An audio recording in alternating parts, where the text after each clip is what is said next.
There's no feeling more intense than starting over.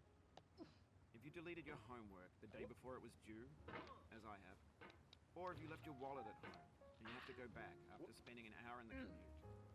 If you won some money at the casino and then put all your winnings on red but it came up black.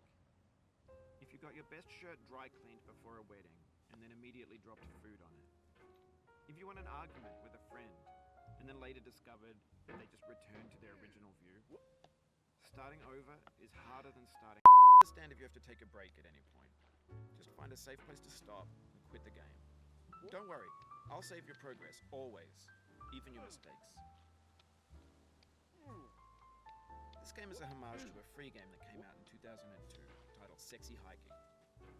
The author of that game was Jazuo, a mysterious Czech designer who was known at the time as the father of B games. And B games are rough assemblages of found objects. Designers slap them together very quickly and freely, and they're often too rough and unfriendly to gain much of a following. They're built more for the joy of building them than as polished products. In a certain way, Sexy Hiking is the perfect embodiment of a B game. It's built almost entirely out of found and recycled parts, and it's one of the most unusual and unfriendly games of its time. In it, your task is simply to drag yourself up a mountain with a hammer. And that act of climbing, in the digital world or in real life, has certain essential properties that give the game its flavor. No amount of forward progress is guaranteed.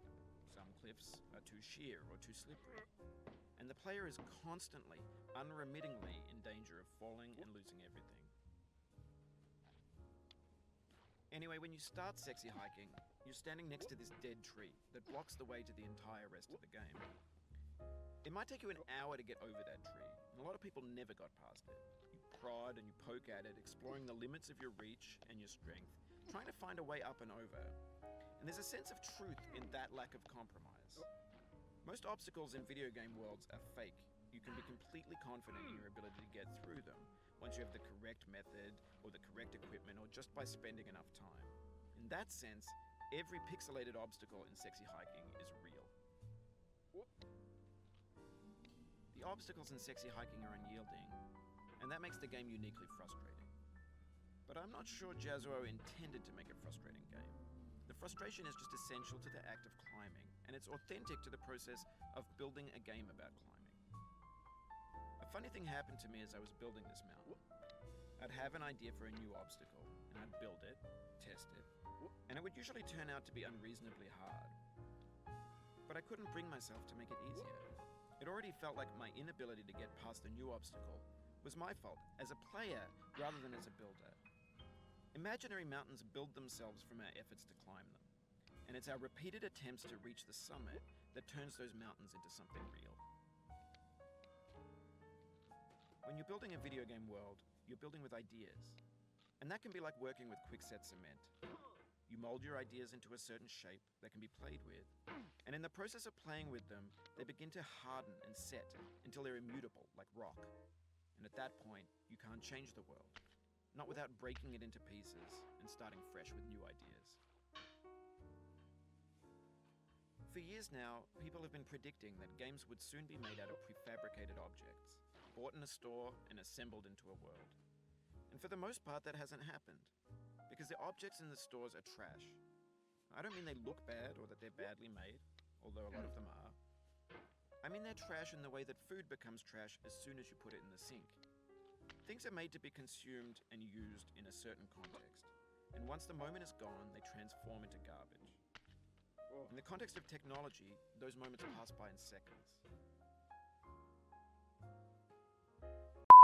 Art from you, daunting you, taunting you, resetting and delaying you. Players played stoically. Now everyone's turned off by that. They want to burn through it quickly, a quick fix for the fickle, some tricks for the clicks of the feckless. But that's not you, you're an acrobat. You could swallow a baseball bat and use it. You could have refused, but you didn't. There was something in you that was hidden, that chose to continue. It means a lot to me that you've come this far, endured this much. Every wisecrack, every insensitivity, every setback you've forgiven me is a kingly gift that you've given me. We have the same taste, you and I. It's not ambition. It's ambition's opposite. An obdurate mission to taste defeat. You'll feel bad if you win, so I put this snake in for you. Have you thought about who you are in this? Are you the man in the pot, Diogenes? Are you his hand? Are you the top of his hammer? I think not. Where your hand moves, the hammer may not follow, nor the man, nor the man's hand. In this you're his will, his intent, the embodied resolve in his uphill ascent.